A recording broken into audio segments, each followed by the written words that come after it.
Prologue. Love is the driving force of my existence. At a young age, I learned from family, friends, and apostle Jose Marti that love must be nurtured daily to grow and remain powerful. Then I read Memoirs of Adrian. Passion presented itself in the forms of vocables, values, and ideas I identify with. Romance is the air I breathe and bathe in. My poetry, for this selection you are about to read, it's about one of my loves, the love of my life, the man who looks at me with a shine that enlightens my vibration waves. By my late 20s, I was pleased with my adventurous achievements. But in my early 30s, I felt I was on the cusp of what I thought was my definition of happiness. My body was in shape, I had a job that paid me enough to travel and do what I wanted back then. And I had some structure in my routines. I was working out, writing more, taking piano classes, and enjoying a bit of discipline accompanied by hedonistic indulgence. I felt different. I was into writing books, reading, music, opera, ballet, horseback riding, traveling, poetry, philosophy, politics, and fixing the world, and of course, plenty of sex. I realized that those things that got me excited could be boring to many people I met, just as I found boring many things people were fascinated by. I was at peace with it. I thought maybe I wasn't meant to be in a relationship other than with myself. Being romantic isn't for everybody. I know some people I have seen impressing me with their dedication to show affection. Just to mention a few I have seen in action: Julian, Jose Luis, Darwin, Leon, and more than a couple of my ex-boyfriends. My friend David, who heard my dream aloud in Roraima and made it a reality, in complicity with his friend Maria.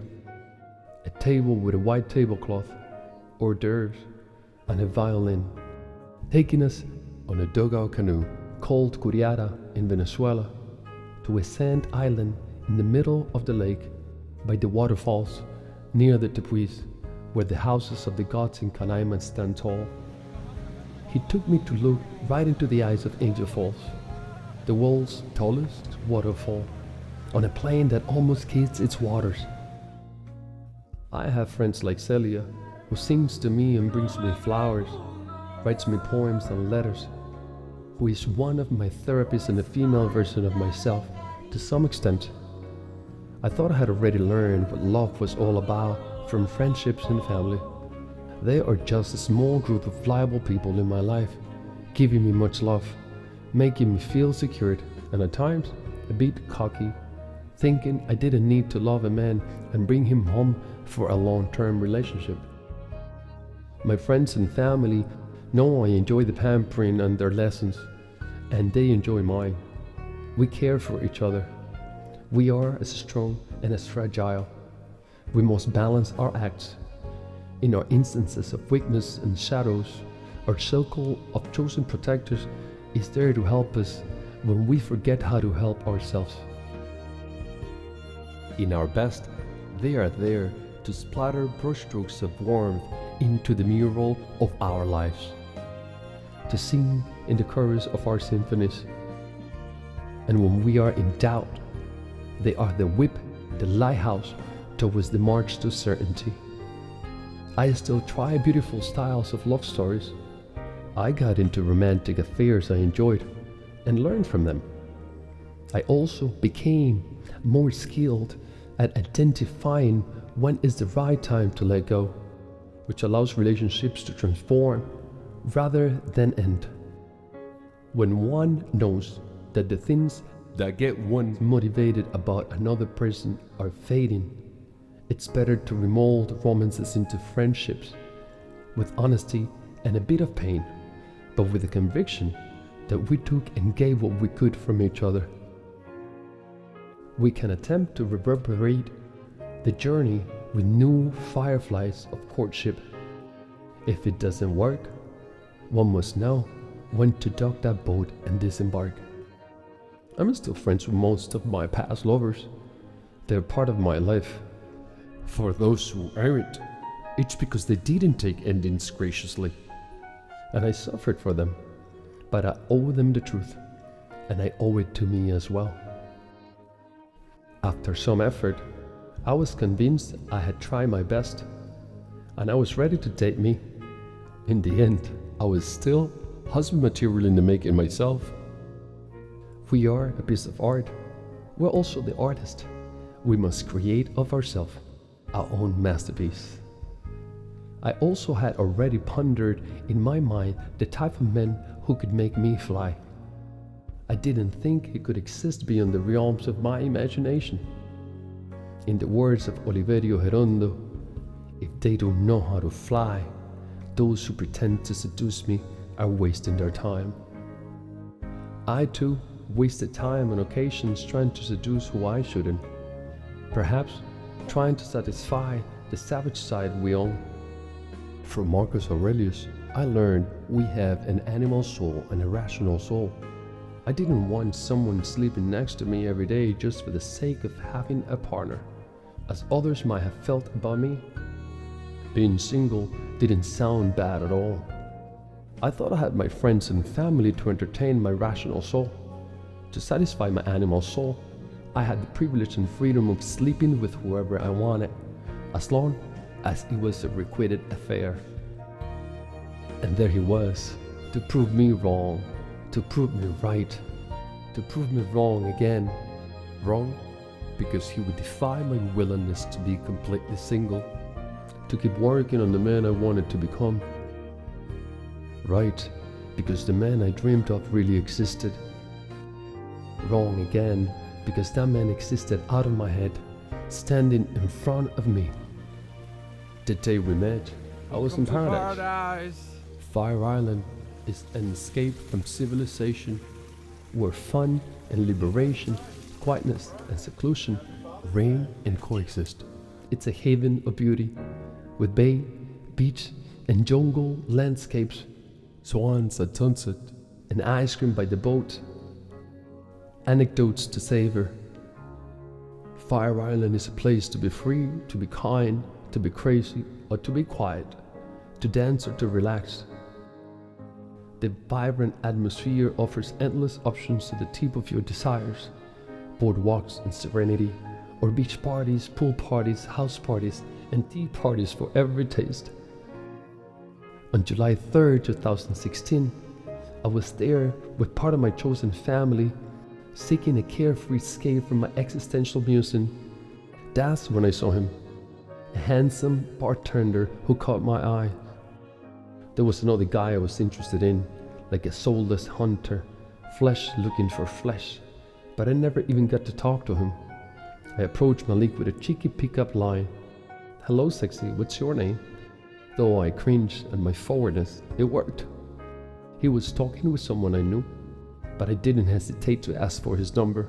We were at a pool party near the hotel next to Blue Whale, and I remember my friend George's advice one night at Splash Club at 17th Street in Chelsea, Manhattan.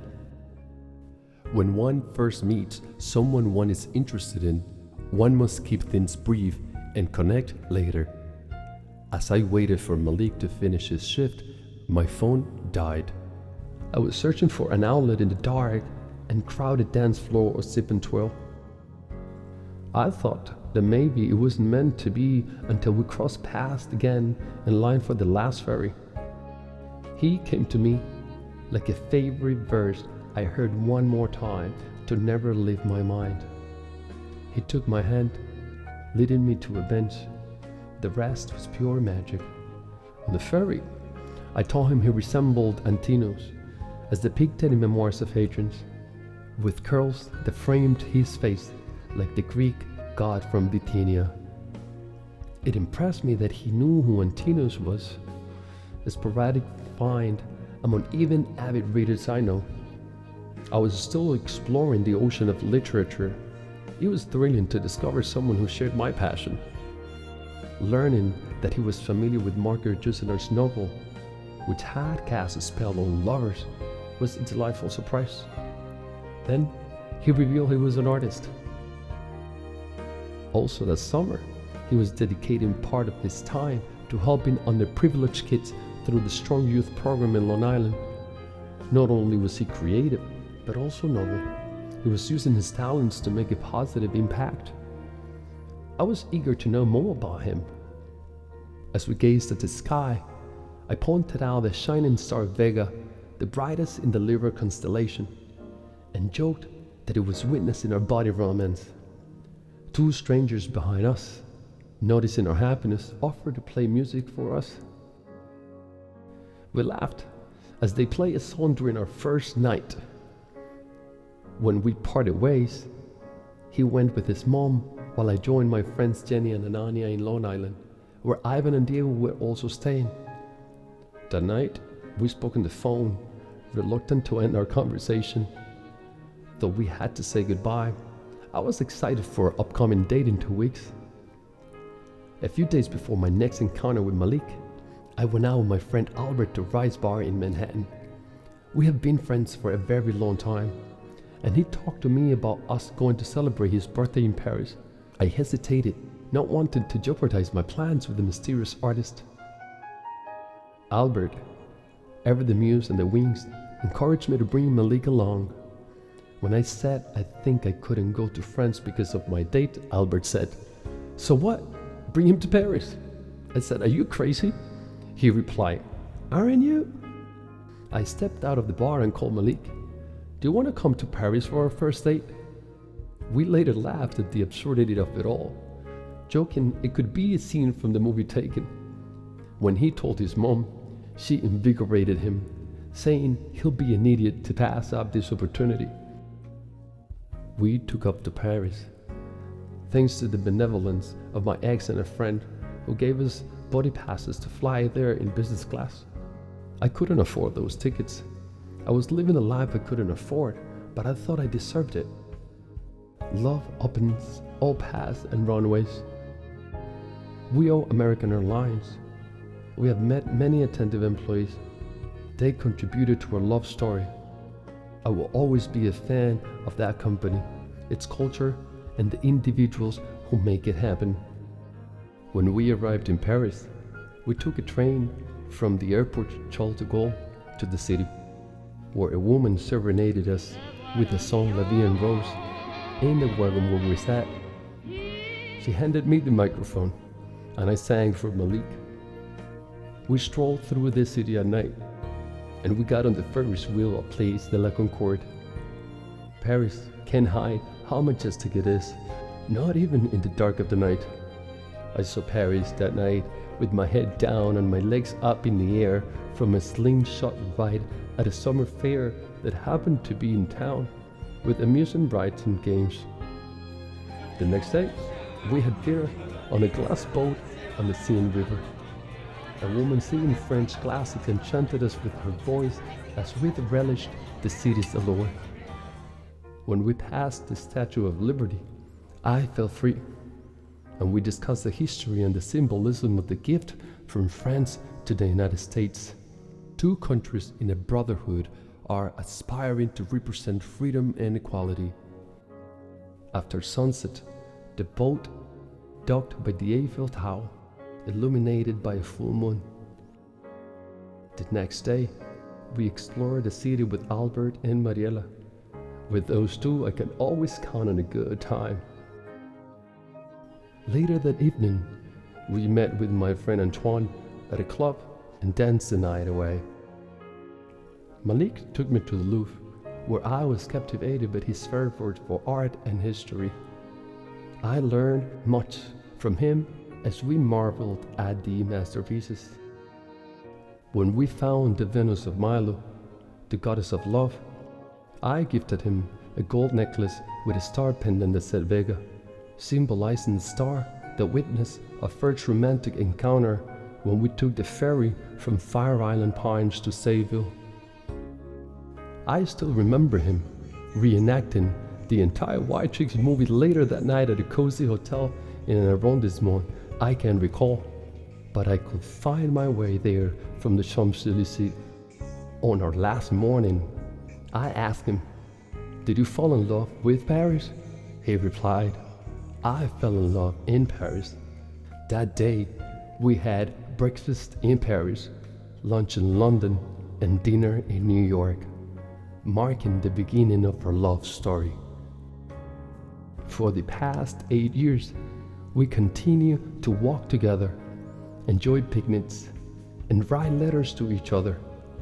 When he doesn't have to work early, he prepares breakfast while I get ready for work, wearing a robe with one of my predilect paintings of his, Entangled Souls, printed on it.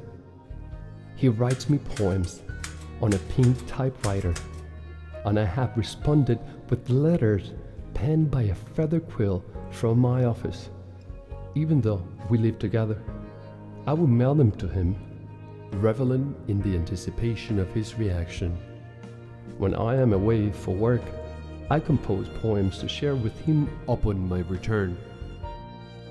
We have made Fire Island a ritualistic sanctuary where we return with a clear intention.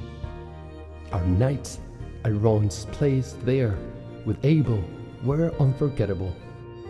Jason and Norma introduced me to Ron many years ago. There are people we must always be grateful and loyal to. They introduced us to our naiads and oreads. Eduardo had introduced me to Clyde when I was a teenager. We became family. Clyde took me to my first clandestine gay party in Havana when we were younger. Now we have slumber parties at Terrace Castle in Switzerland, or nights of illumination and wisdom. In one of the places, my best friend lives with his boyfriend, Not Vital, during parts of the year. Not is one of my favorite artists. From both, I get some of the best advice and lessons of my life. Life is a chess full of surprises, and the key beats inside of it. 20 years later, we learned my friend Clyde's aunt was one of my mom's best friends in high school. In Terrasp, Malik and I had peered out from the highest tower window, bare and unashamed, when the both of us were alone. Malik without clothes, holding his knees as he sat on the sauna looking out the window pane into the greenery of Swiss mountains. Perhaps the same peaks stared at by Alberto Giacometti many decades ago. I was naked also, freed of sins. We have cried tears of joy in Brazil, witnessing the beauty of love at Andres' weddings with Rodrigo as they arrived at the altar by boat, surrounded by the sunset aria and a violin. In the very same country, we have experienced the liberating sensation of flying while hang gliding, jumping from Pedra Bonita in Rio de Janeiro. Our showers, our impromptu concerts in the bathroom, and our nightly massages are essential glories with their own alphabet and map. On my birthday, we escape to secluded cabins in the woods where nature is vigilant.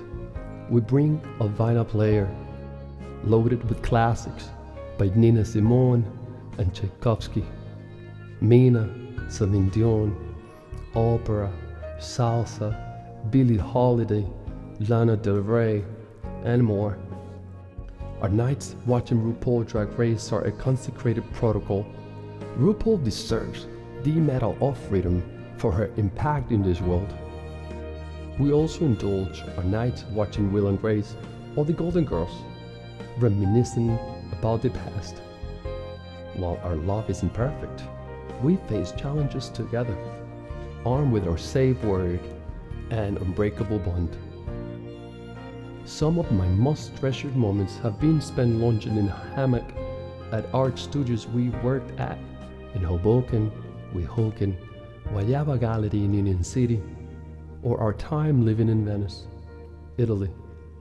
Whether it was at the gallery at Santa Croce 923, or the living room at the tempting backyard of the house next to a church in Murano, I adored watching him paint and cook while I wrote or cuddle him from behind. I find solace in dropping the notes of my heart as he creates his art. Our beloved dog, Mariposa, is a bundle of devotion who has accompanied us on our adventures, riding trains, buses, boats, and planes. She's a feisty one at first if she doesn't know someone getting close into her space, but once she's told the strangers are okay, she trusts them, and she becomes a loyal companion. After a brief warm-up, she'll snuggle up beside the new friend and even try to hold the wrist with her teeth as if to say, "Don't go," when people she just got used to want to leave.